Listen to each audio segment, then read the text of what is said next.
Hello மக்களே, digital திண்ணை 10 அமைச்சர்களை வீட்டுக்கு அழைத்த ஸ்டாலின், கேபினெட் மாற்றமா? வைஃபை ஆன் செய்ததும் தமிழக முதல்வர் ஸ்டாலின் அவரது இல்லத்தில் நடத்தி வரும் முக்கிய ஆலோசனை பற்றி வாட்ஸ்அப் நோட் சர்ச்சிடம் இருந்து இன்பாக்ஸில் வந்து விழுந்தன. அதை கேட்டுவிட்டு மேலதிக தகவல்களை விசாரித்துவிட்டு வாட்ஸ்அப் தனது மெசேஜ்களை டைப் செய்ய தொடங்கியது. உள்துறை செயலாளர் அமுதா உள்ளிட்ட முக்கியமான நிர்வாக அதிகாரிகள் நேற்று ஜூலை 16 மாற்றப்பட்டனர். இதையடுத்து அதிகாரிகள் வட்டாரத்தில் ஏற்பட்ட மாற்றம் அமைச்சரவை வட்டாரத்திலும் நடக்கும் என தகவல்கள் திமுகவில் விவாதமாகி உள்ளன. கள்ளக்குறிச்சி கள்ளச்சாலை சம்பவங்களின் போதே உள்துறை செயலாளர் அமுதாவை மாற்ற முதல்வர் ஸ்டாலின் ஆலோசித்து வருவதாக டிஜிட்டல் திண்ணையில் செய்தி வெளியாகியிருந்தது. முதல்வர் அவ்வாறு ஆலோசித்த போது முதல்வர் அலுவலக அதிகாரிகள் வேண்டுகோளின்படி அந்த நடவடிக்கையை அப்போதைக்கு தள்ளி போட்டார் ஸ்டாலின். ஆனாலும் ஆம்ஸ்ட்ராங் கொலை உள்ளிட்ட பிரச்சனைகளால் தமிழ்நாடு சட்டம் ஒழுங்கு பற்றிய புகார்கள் தேசிய அளவில் விவாதமானது. இதையடுத்து ஜூலை 11ஆம் தேதி உள்துறை செயலாளர் அமுதா மாற்றப்பட்டிருக்கிறார். ஏற்கனவே போலீஸ் தரப்பில் இருந்து குறிப்பாக டிஜிபி சங்கர் சிவாலே முதல்வரிடம் உள்துறை செயலாளர் அமுதாவை பற்றி புகார்களை நேரடியாக கூறியிருக்கிறார் என்கிறார்கள். அதாவது என்கவுண்டர் ஸ்பெஷலிஸ்டான ஏடிஎஸ்பி வெள்ளத்துறை கடந்த ஜூன் 1ஆம் தேதி ஓய்வு பெறுந்த நிலையில் அதற்கு முதல் நாள் அவர் சஸ்பெண்ட் செய்யப்பட்டார். அவர் பணியாற்றிய போது ஒரு லாக்அப் டெக் தொடர்பான வழக்கு விசாரணை நடப்பதாக காரணம் சொல்லப்பட்டது. இந்த விவகாரம் ஊடகங்களில் பூதாகரமானது.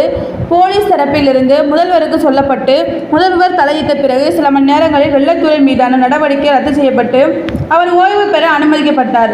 இது இப்படி சென்றால் ஜூலை 1ஆம் தேதி பெண் எஸ்பியிலேயே பாலியல் புகார் கூறப்பட்டு வழக்கை எதிர்கொண்டிருக்கும் ஐசி முருகன் எந்த தடையுமின்றி ஓய்வு பெற்றார். அவர் தடையேதும் இல்லாமல் ஓய்வு பெற சில லாபிகள் நடந்ததாகவும் அதற்கு அமுதா IAS உடன்பட்டதாகவும் புகார்கள் முதல்வருக்கு சென்றன.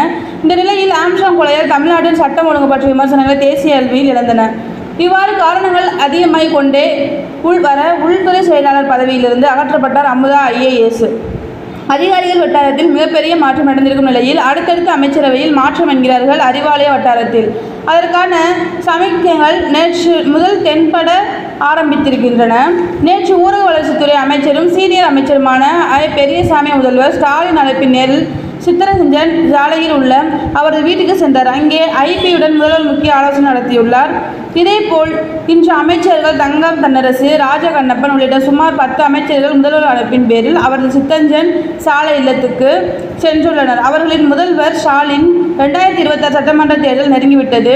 இந்த அடிப்படையில் சில முக்கியமான முடிவுகளை எடுக்கப் போகிறேன். அதற்கு நீங்கள் ஒத்துழைப்பு தரணும் என்று நேருக்கு நேராக கூறியிருக்கிறார். முதல்வரை அழைத்து பேசிய நிலையில் அந்த அமைச்சர்களும் ஒருவித டென்ஷனில் தான் இருக்கிறார்கள்.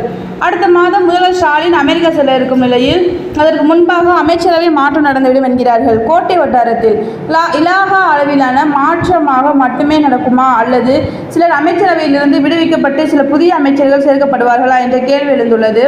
முதல்வர் ஸ்டாலின் அழைத்து பேசிய அமைச்சர்களுக்கு மட்டும் இலாகாக்கள் மாறுமா என்று விவாதம் நடந்து வருகிறது. தேங்க்யூ.